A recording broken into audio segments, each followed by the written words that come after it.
When I came into office, I inherited a deal that President Trump negotiated with the Taliban.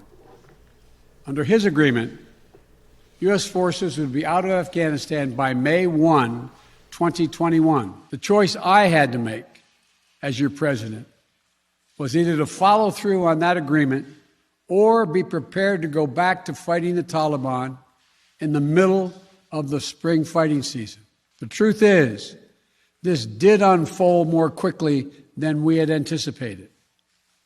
So what's happened?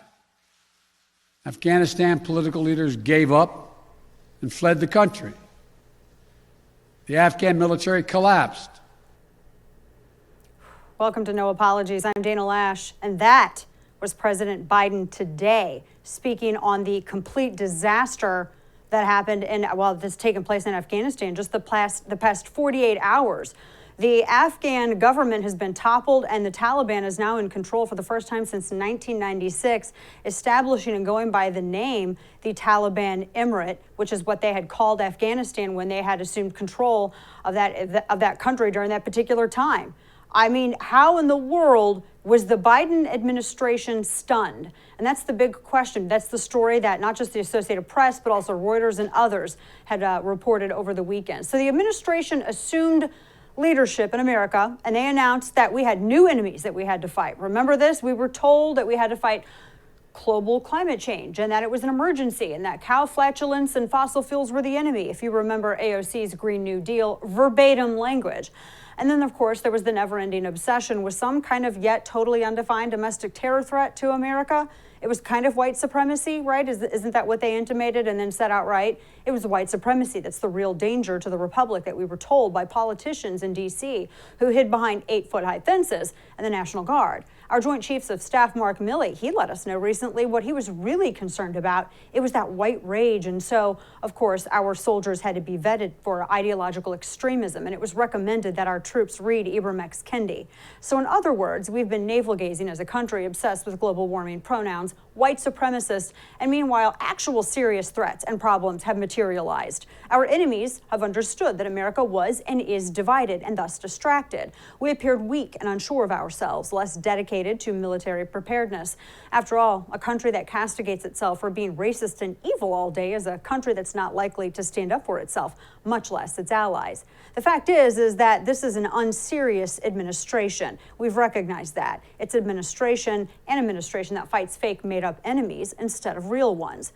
And there are real enemies, like a radical Islamic army called the Taliban, who have, again, intentions of reestablishing an Islamic emirate in the Middle East. Afghanistan, yes, of course, the entire country has already fallen to the Taliban, and it seemingly almost happened pretty much overnight under President Joe Biden's nose. Now, remember, Biden had told us recently that would never happen. Let's just go back to July 8th, a little over a month ago. Take a look. Is a Taliban takeover of Afghanistan now inevitable? No, it is not. Because you have the Afghan troops have 300,000 well-equipped as any army in the world, and an air force against something like 75,000 Taliban. It is not inevitable. Mr. President, thank you very much. Your own intelligence community has assessed that the Afghan government will likely collapse. That is not true.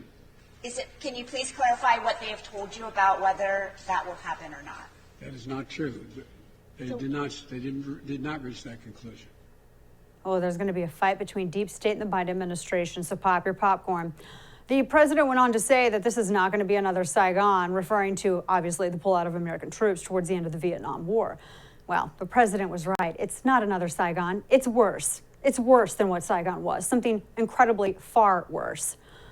Take a look at some of the footage from what's happening in Afghanistan and the people as they're trying to grab on to an American plane in desperation.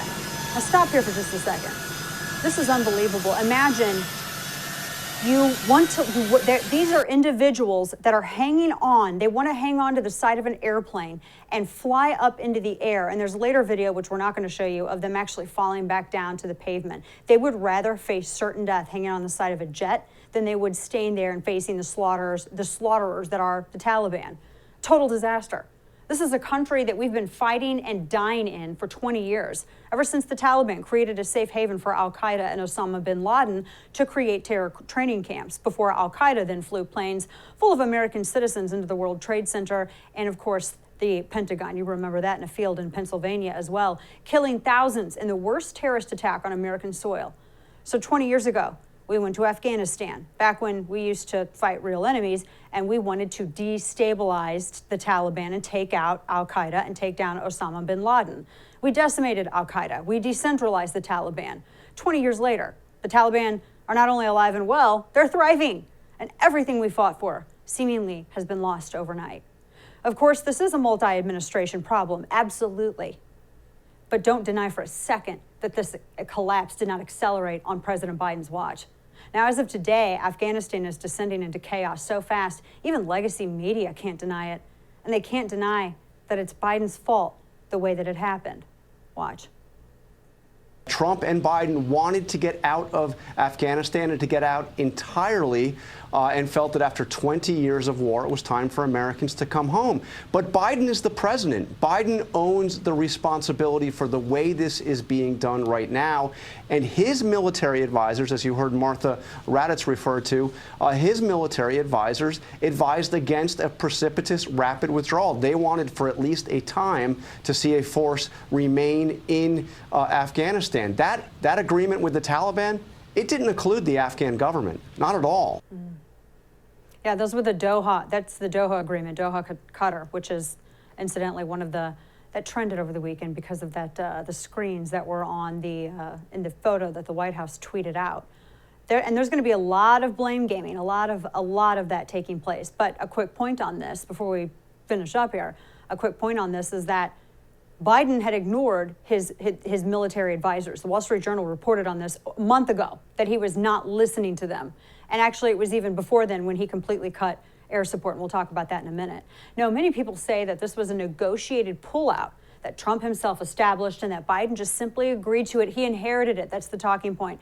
Blaming the Trump administration for signing the Doha agreement with the Taliban, an agreement which, by the way, stipulated that the Taliban would not allow jihadist groups like al-Qaeda to use the country as a terror base, the exact same way that al-Qaeda had done before to plan 9/11. Now, Trump had vowed to pull out of Afghanistan entirely. That's absolutely true. But when it became evident that the Taliban had no intention to honor the Doha agreement because they had refused to stop essential support of al-Qaeda, a residual force of 2,500 remained. And Trump also understood that the Afghan army would need intensive support, specifically air, and a calculated withdrawal of Afghanistan that was going to be required to avoid the disaster that you see playing across your television and computer screens.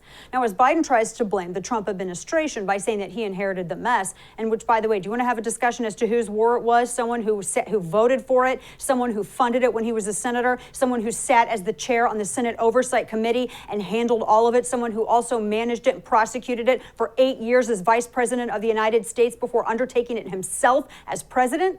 Please. Now, Trump has blasted Biden for, quote, not following the plan. And that was an accusation that he had said, he and others, and rushing to withdraw for a 9/11 optic to get all of that tied up and done by 9/11.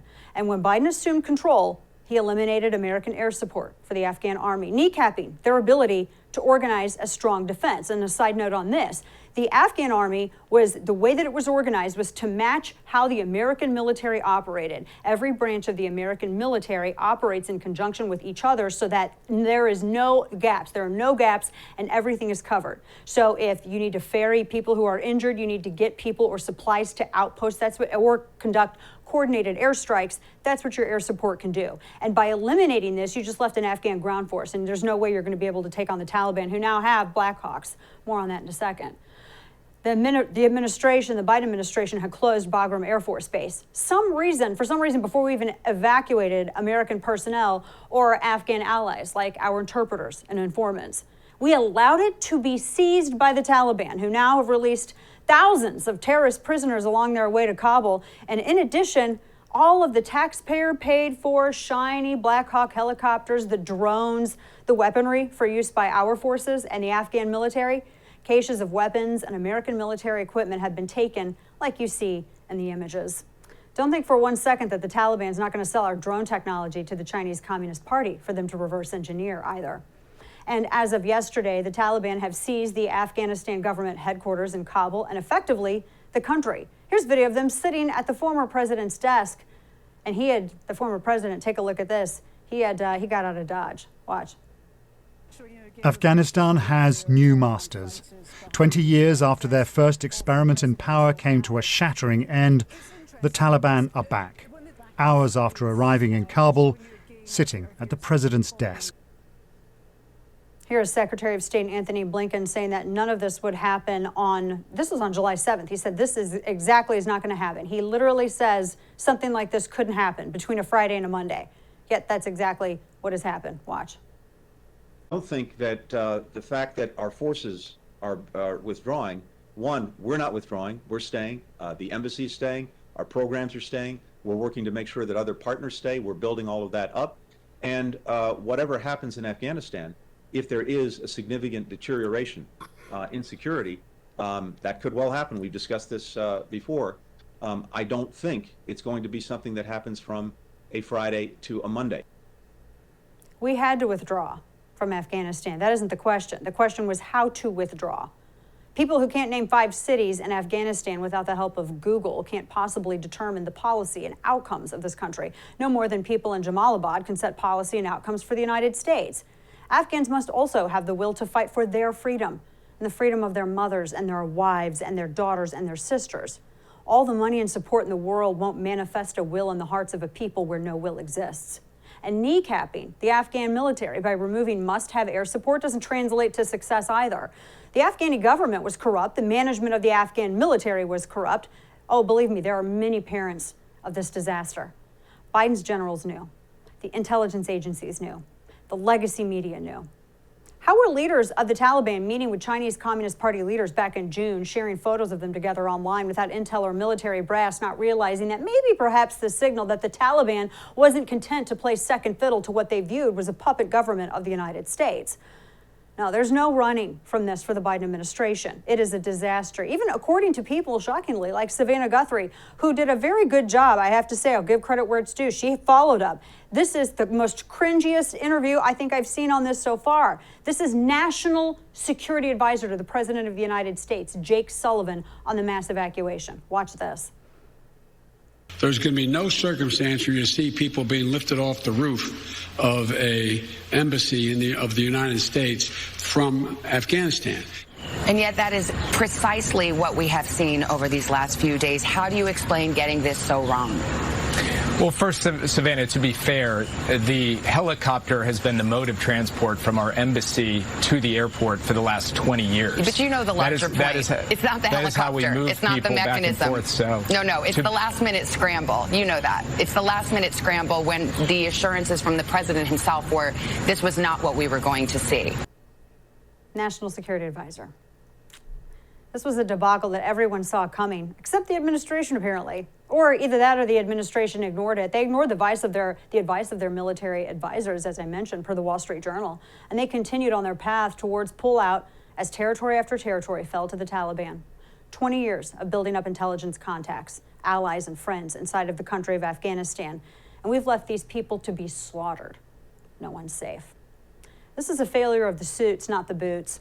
Every official that gave the green light to abandon trusted interpreters and informants to Taliban slaughter should be forced to a public account. Every top military and intelligence official should be drug out in front of Pennsylvania Avenue and forced to explain to the American people why the treasure of our sons and daughters was spent only for it to end as a bloody vanity project for this administration. Gut the Pentagon and fire every last one of them. While they were lecturing us about white rage and surveilling conservative soldiers when not pushing CRT on them, the Afghanistan plan was falling apart. What a disastrous message to send to all of our allies, too. Why should Taiwan or anyone else believe that we will support them? I mean, Hong Kong fell without so much as a whimper from America. China's state-run media seizing on our weakness. They said this on Twitter, quote, "From what happened in Afghanistan, those in Taiwan should perceive that once a war breaks out in the Straits, the island's defense will collapse in hours and U.S. military won't come to help. As a result, the DPP will quickly surrender," end quote. And now, after we let the Taliban roll over Afghanistan, why should anyone believe that we will faithfully honor our promises when they put their neck out for us. Why would anyone help us again when we've proven with Afghanistan that those who do help us, they're going to be left behind for executioners. Listen to how this reporter responds to the Taliban assuming power. This is MSNBC. And it's been a relatively peaceful, if you like, process. They haven't had to fire a lot of shots. There hasn't been a lot of bloodshed in Kabul. It was a pretty straightforward takeover for them. Mostly peaceful rapes and beheadings is how they were describing it. It's relatively peaceful. The Biden administration apparently is not taking our real enemies seriously. Biden campaigned on the claim that he had more foreign policy experience than anyone else running before him. Holding political office while you send everyone else's husbands, sons, wives, and daughters to go fight your wars doesn't translate to you having actual war experience, Mr. Biden. We need serious people with wartime expertise, and instead we're picking cabinet members based on ethnicity and genitalia, right? Here is CNN talking about how Biden went about picking his cabinet, not on merit, not on accomplishments, on diversity alone. Watch. What we saw today, I was sitting in that room in Wilmington. I was thinking about the fact that Joe Biden, in some ways, first supporters, is fulfilling the promises that he made on the campaign trail. He said he wanted to have a cabinet that looked like America. And there were people there on that stage, of course, talking about all of their different accolades and their experience, but they were also talking about their families. I was talking to a Democrat who just said this also felt like the Avengers. It felt like we're being rescued from this craziness that we've all lived through from the last 4 years. And now here are the superheroes to come and save us all. It's like we got the reverse Avengers cabinet. Totally incompetent. Nobody cares about diversity except diversity of skill that can get us out of situations like this. A perilous moment that President Biden now finds himself in. Here's a picture of the president yesterday. He was meeting, well, supposedly, the White House shared this. He was supposedly meeting with national security, his team, and senior officials. And first off, we found out that this was a shot that was taken in March. And people noticed this because those, by the way, those are atomic clocks on the wall. I know that the media was pushing out the spin that these are clocks that you can wind up. Those are atomic clocks. I know because we have one here in the studio. I'm looking right at it. And that's not anything that you wind up or down. It's supposed to be, you have Hong Kong, and you also have Moscow that are supposed to be either 2 or 3 hours apart, depending on if daylight savings time is in effect. So it was concluded by the internet that this was taking place in about March, right? So, a lot of confidence in that. Here we're 6 months into this presidency, this foreign policy disaster, Biden may not actually be able to recover from. This has already tarnished his presidency. And then Biden was supposedly talking with this so-called cabinet, right? I don't know. Maybe he realizes this is what's happening when you're busy criticizing your own nation. They need to focus on the real enemy. When your generals are busy strategizing on how they can purge soldiers who aren't woke, while he and others are falling asleep to the threat of enemies overseas, inviting a geopolitical disaster. So maybe this is what happens, right? When the legacy press, because they hated Trump so much and they shielded the Biden administration from tough questions, instead preferring to discuss what? Kamala's shoes and Joe's ice cream. I would rather jump off my roof and break my legs to nubbins than have to talk about those two topics again. Now, eventually, while all this happens, the real world comes knocking. The Taliban doesn't care about transgenderism or global warming or ice cream or how many colors are in your rainbow flag. The Taliban, I mean, they killed the people that flag represents, by the way. The Taliban, like all of our enemies, only understands American force and resolve. Brutes understand brutishness, and that's it.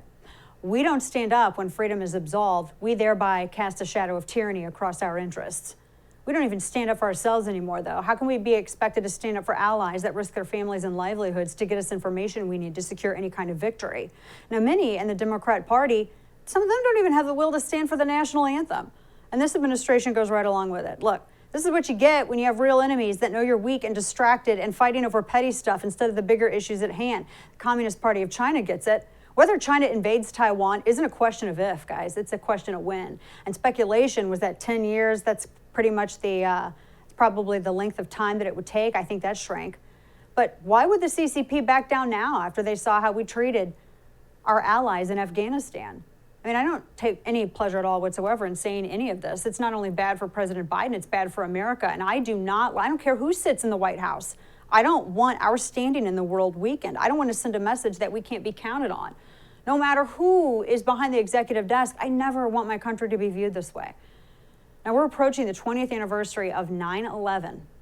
Wow. My oldest son was 6 months old when those towers fell. Military leadership and top intelligence officials are writing checks that they expect this generation to cash with their lives. I don't give a damn about mean tweets. Mean tweets don't behead. Mean tweets don't destroy regional stabilities. Mean tweets don't yoke an entire generation to an ever-changing mission creep redefined by each new administration's politics. We will never export freedom to a place that doesn't want it, and war should only ever be a last resort. And when it is, the force and fury of the U.S. response should rumble through the generations of our enemies so that no one ever again dares to tempt us to such a point.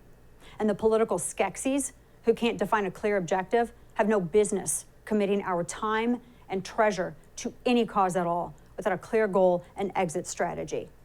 No, this is on Biden and the MIA administration. Coming up, we'll talk to a decorated combat veteran and Bronze Star recipient who's been sounding off on the administration's failures in the Afghanistan withdrawal. He'll give us some perspective, having been on the ground. Next. Black Rifle Coffee Company is a veteran-owned coffee company serving premium coffee to people who love America. Veteran CEO and founder Evan Hafer spent over 7 years on the ground overseas with U.S. Special Forces and as a CIA contractor. Black Rifle Coffee is committed to Evan's mission of supporting veteran, law enforcement, and first responder causes. So as school starts, Black Rifle Coffee Company invites you to enjoy your coffee. Whether you're brewing the perfect cup of pour-over or cracking open a can of 300 for your next school run, Black Rifle Coffee is here to fuel your way wherever the start of school takes you. So head on over to blackriflecoffee.com/DanaTV to order yours and use code DanaTV at checkout for 20% off your purchase and your first coffee club order. Fuel your back to school with America's coffee. Black Rifle Coffee.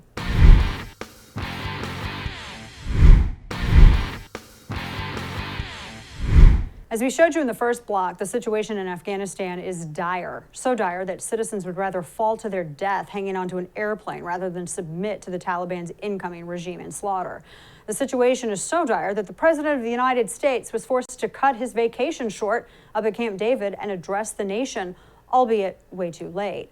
So let's make some sense of the situation with our next guest, combat veteran, Bronze Star recipient, host of thedarksecretplace.com, Brian Suits. Brian, thanks so much for giving us some of your time today. Where to start? Let me just get your general reaction to everything that we've seen in the past 24 hours.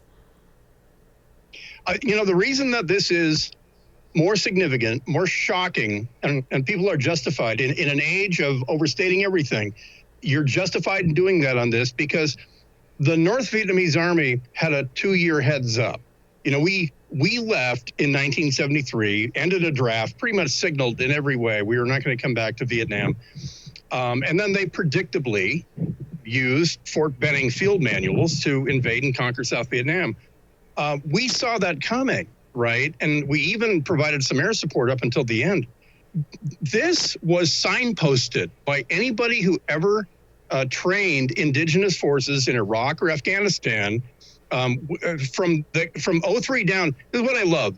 I love the retired admirals talking about ground combat. I love retired Air Force generals talking about ground combat. Talk to the captains. Talk to the guys who actually were in the field with these dudes, whether it's Iraqi or Afghan.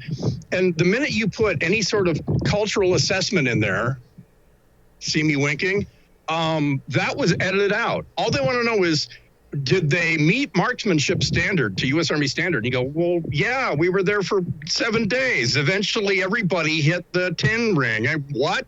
The problem is their weapons were filthy, or they sold them, for diesel. And this has been an ongoing problem. And for some reason, I have no idea where the gap is. I sense it somewhere between 06 and then Brigadier General 07. That's what I think. Because these reports were widely available. Talk to anyone who's in Afghanistan, they'll tell you, yeah, they're worthless. As an army, their effect against the enemy is probably nil. And so, but for some reason, when I got on PowerPoint for the flag ranks, it was Afghan army trained to U.S. Army standard. No. And then you heard that on July 8th when Biden said that there's 300,000 of them, man. Come on, man. And that Corn Pop is a bad dude, and that they are equipped spectacularly. Yeah, he's right. if we had thrown that gear at the Belgian army, or never mind that, the Canadian army, that would have been, one of the greatest acts of friendship we could ever do, and probably better for national security. But to throw a bunch of gear at an ignorant, basically cohort of people separated by clan and ethnicity, and not address that, and also be admonished if you did address it. Be admonished for it.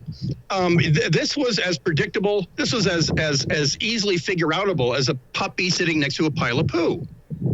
Yeah, and that's, Brian, I think that's such a huge point that nobody is talking about it in the assessment after this. We're talking with Brian Suits, combat veteran, Bronze Star awarded, because after, when these Afghan soldiers realize that there's not going to be a lot of cohesion, when they realize, the corrupt government that has been installed there, the corrupt management of the military, you hit up on the biggest point, is that people will fall back to their familial, their tribal associations, because that's how everything has been that's how everything's been organized in Afghanistan. So it's not really a surprise that people would either leave, or that you would end up, seeing what you saw. And talk a little bit about that. I can't believe people were actually admonished for even bringing up that, which is such a significant point.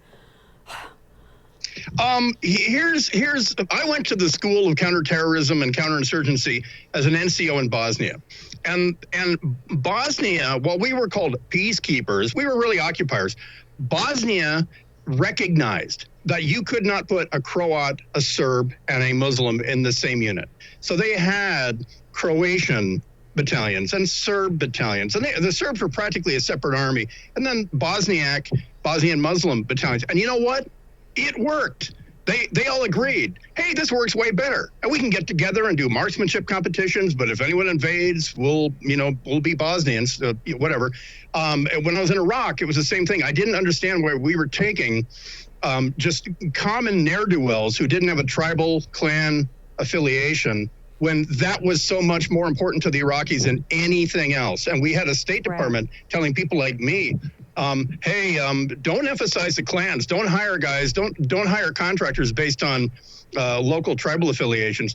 And all I could say back to these guys, with masters and PhDs from University of Virginia and polo shirts with the collar popped, all I could say was, you don't get out of the green zone much, do you, bro? Yeah. Because even Saddam understood.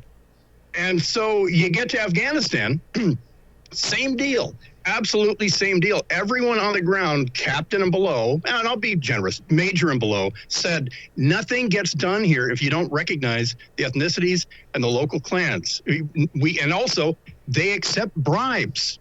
Odd, weird, right? Because the rest of the world doesn't operate like America. And I got admonished for tolerating chop shops in my area of operational responsibility, my AOR, because the chop shoppers gave me great information on the insurgents, because I told them, hey, look, we have chop shops in America too, but you understand that if the United States decides to hammer down on you guys, you're going to get a drone, you're going to get a hellfire up the booty. It's in your interest, because the word is out that the car bombs are happening down here. So if you guys drop a dime on the car bomb factories, I will think you're a good guy, and I will let you loot everything in that garage when we're done with it. And I was admonished for putting that in the PowerPoint. Well, put it in a PowerPoint, which I think I like. You have to. That's talking with Brian Suits. That's the language. That's our language is PowerPoint. I have a last quick question for you. You hear so often, and I'm sure you can, because this is what I've seen this point repeated several times, that this is on the fault of the suits, not the boots. Last quick thought from you on that. You mean not a capital S, you mean lowercase s suits, right? Okay, thank you for clarifying that. All the suits, the people supposedly in charge that are driving this car. I gotta tell you that I put the blame at the top with Secretary of Defense Lloyd Austin and the Chairman Milley, because they know the truth, they've heard the truth. For God's sake, Austin was the commander of CENTCOM 3 years ago. He knows this, and now he's wearing a civilian suit. There's nothing stopping him from calling a private meeting with Biden and saying, boss, I got to tell you, they've been pencil whipping the Afghan army for 20 years. It's not an army in any way, shape, or form. We're not ready to leave. He should resign. He should have handed his resignation as Biden was walking or strolling up to the podium. Milley, as far as I'm concerned, it's time to spend more time with his family. But we're not going to get that. But this is on the uniforms. It's not on the uniforms wearing major or below rank. This is about a bunch of people building on their careers by pencil whipping the reports that the guys above them wanted to hear, because nobody who interacted with the Afghan army or the Iraqi army thought for a second that it was a competent army that could actually defend its country. Oh, goodness. Brian Suits, so appreciate your perspective on this. I have a feeling we're going to be talking to you a lot more as this all plays out in the coming weeks. Goodness, this is just the beginning of it. Brian, thanks so much for giving us some of your time today. Appreciate you. Anytime. Of course. All right, folks, coming up, there's a new terrorist bulletin out, and the anniversary of September 11th, that wasn't the first issue on that DHS list. We're going to tell you what the admin is prioritizing on the other side. Stay with us. Every morning, The First publishes an email called Up First, and they curate the day's news, the best videos, the must-see moments that everybody's talking about. And if you're not getting this email, what's wrong with you? You're missing out. Visit thefirsttv.com to sign up today and to sign up for free.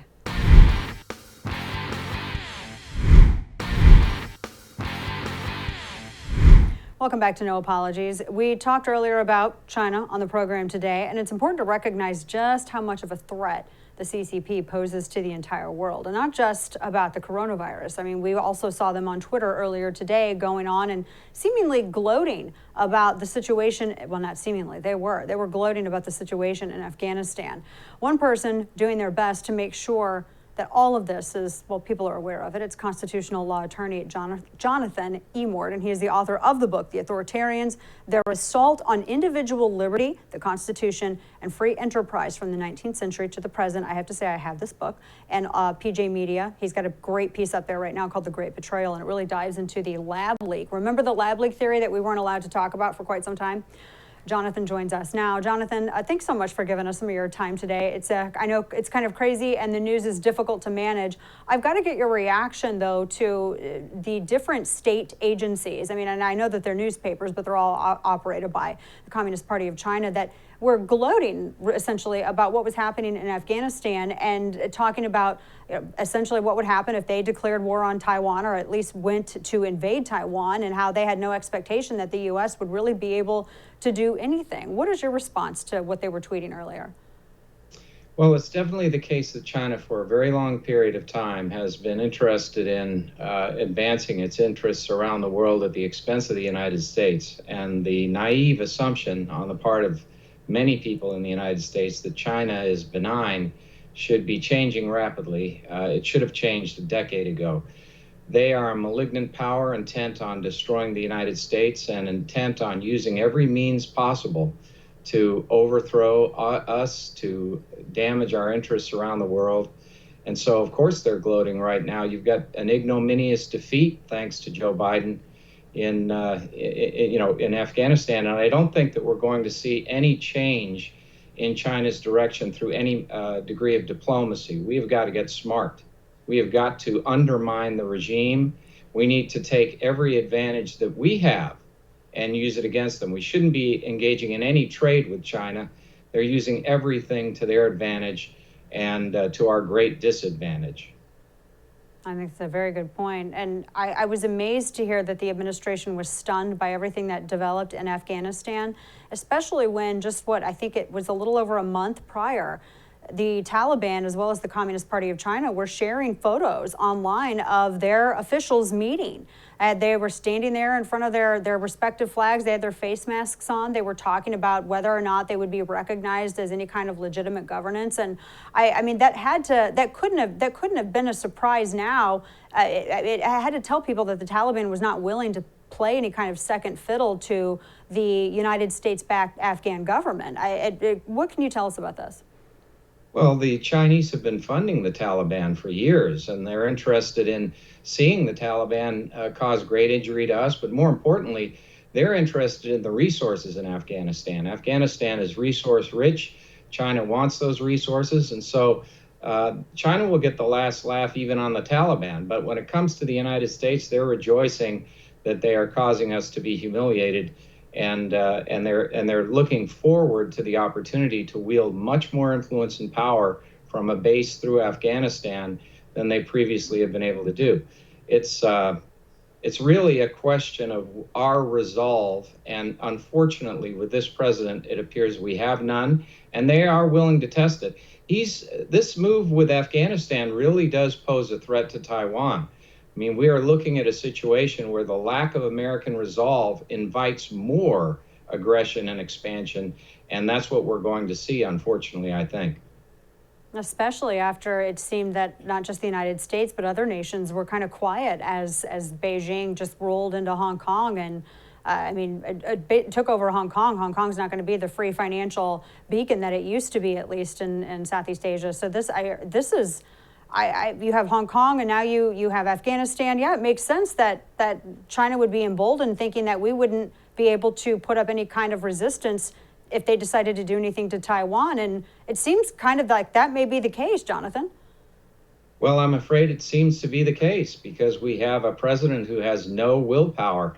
He lacks, even temporal and spatial awareness. How can he possibly be the leader of the free world? And this is the true test of the commander-in-chief. He has the unique position of being the commander-in-chief. No one else can replace that, not the Congress of the United States. No other power authority in the world can replace that of the President of the United States for the world's superpower.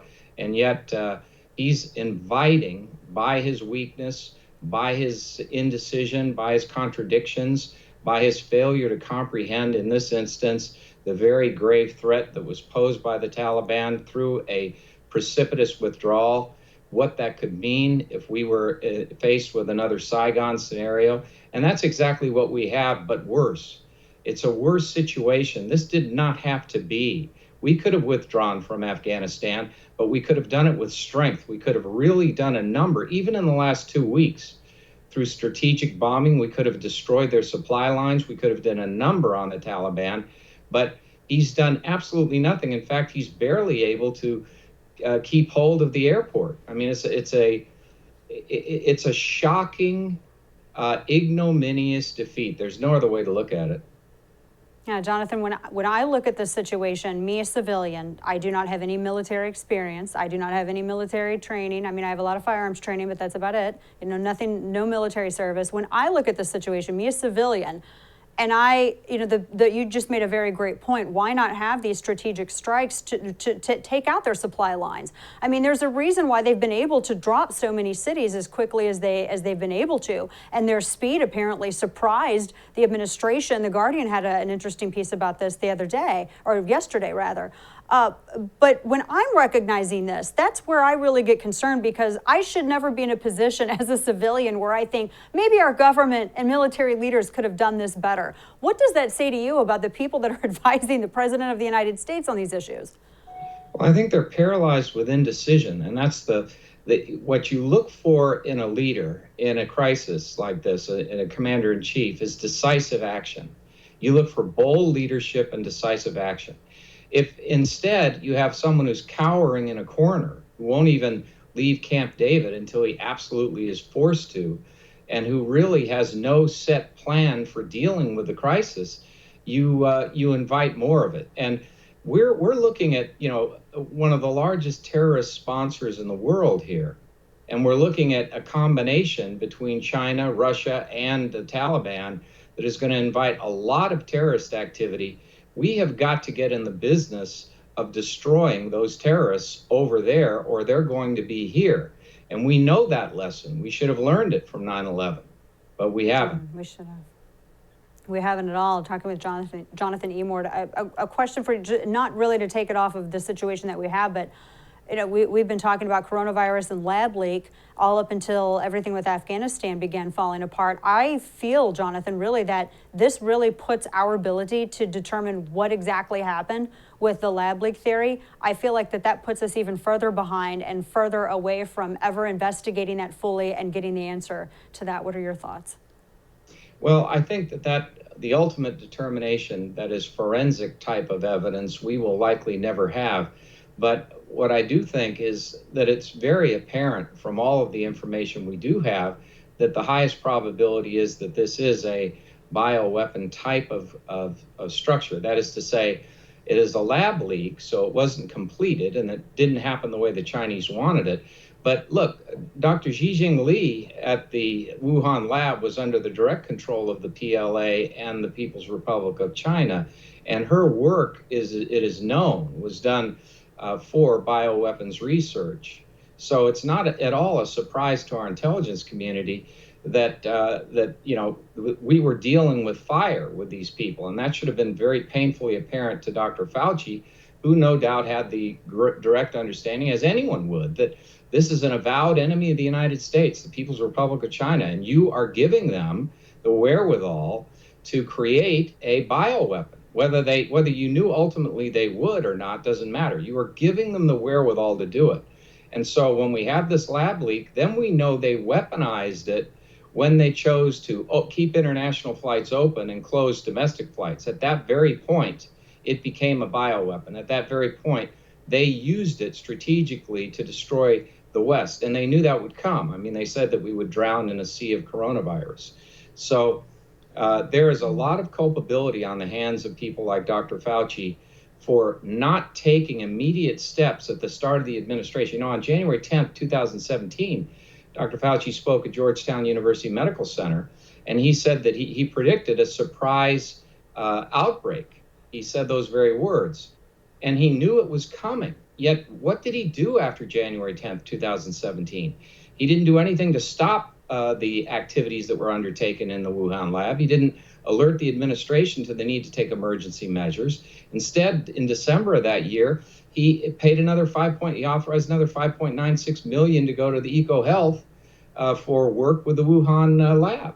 So there are people who have knowledge who are either recklessly negligent in their actions, grossly negligent in their actions, or I fear actually complicit in activities that they should have known would have resulted in this horrible thing. Goodness, it's an absolute mess, and I don't have a lot of confidence, at least right now, as to things looking up here in the next few weeks either. Jonathan E. Ward, big tasks ahead. Thank you so much for your time today. Appreciate you. Thank you. Mm-hmm. So coming up, there's a new terrorist bulletin out, and the anniversary of 9/11 wasn't the first issue on Biden DHS's list. We have everything, the latest, what's going on with Afghanistan, and what the administration is also prioritizing with regards to domestic terrorism, so much more. Stay with us.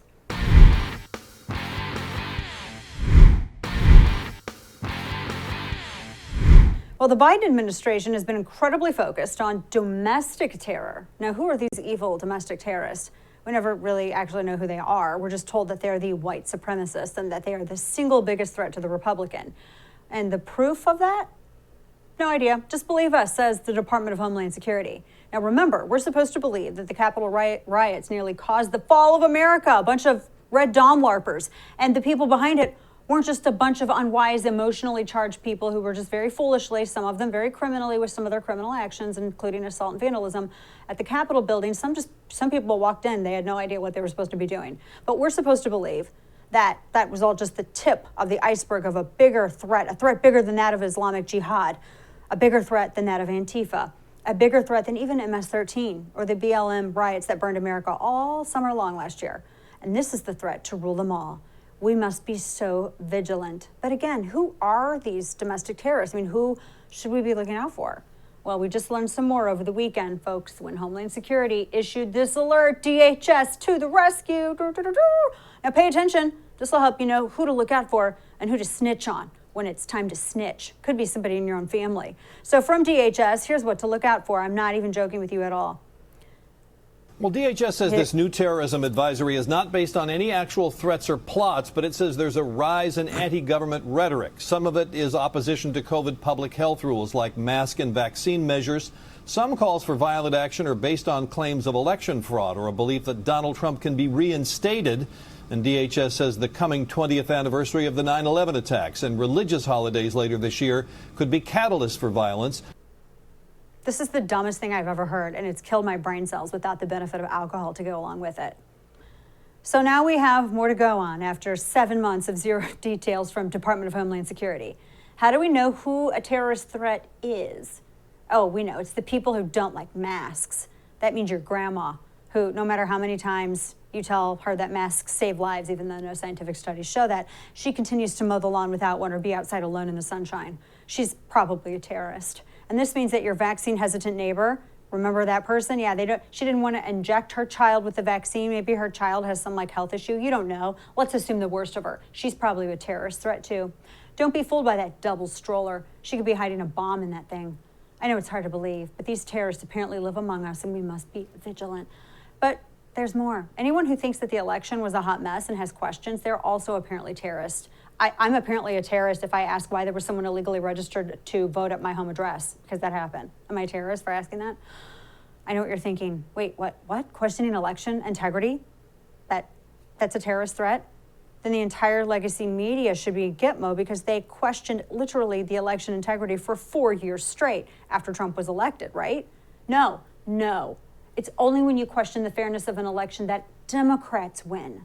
Gosh, what's wrong with you? Then that's a terrorist threat. And questioning the vaccine? Does Kamala Harris qualify as a threat because she said that she wouldn't take it if it came from the Trump administration? No, silly. Again, you forgot. Kamala is a Democrat. Only conservatives, libertarians, independent, anyone that has a remotely red hat, maybe pink, can be considered terrorist threats. Super convenient. Do you see how that works? It's enough to make you think that all of this talk of domestic terrorism really is just a pretext to persecute this administration's political enemies. But careful, thinking bad thoughts like that could make you a terrorist threat too. That does it for us tonight. Thanks for tuning in. Good night, and don't bend the knee.